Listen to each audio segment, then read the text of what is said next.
Upat ka ganidahang durugista ang napatay sa operasyon sa kapulisan kaginagdlaon sa Dakbayan, Toledo. Usa sa napatay gitumbok nga tanong puser og nalakip sa priority list sa kapulisan. Si Nico Serino sa report.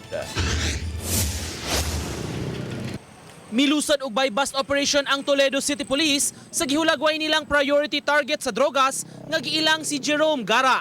Nahitabo kini mga alas 2 kaganihang kadlawon sa Santa Ana, Barangay Poblasyon, daplin lang gyud sa National Highway. Apan giingong nakabantay si Gara nga pulis ang iyang gikasabot, maong mibunot kini sa armas. Patay diha-diha si Gara ug ang iyang mga bata-bata nga giilang sila si Renvi Delino, Lito Marinay ug Richard Barbon. Silang tanan giingong armado ni adto higayuna. Na-sense ni Jerome na may tropa, bumunot siya. Halos una pa nga siyang nakaputok. There was never an overkill kasi we just used necessary force. Nasakmit sa kapulisan ang kalibre 45, tulo ka mga revolver ug mga bala.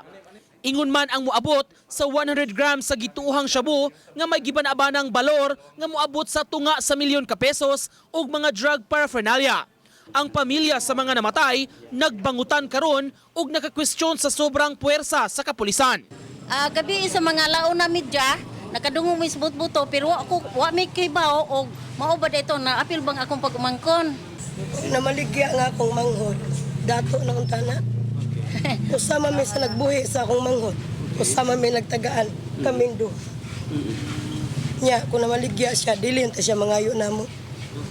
Si Gara giingong target unta sa tukhang apan wa maabti og mibahad pa batok sa kapulisan. Nagsabi pa nga siya na kung may makita siyang pulis, titirahin niya. Kaya yun yung nag-trigger sa akin, i-prioritize natin to. Gano'ng kalawak ang operation ni Jerome, sir?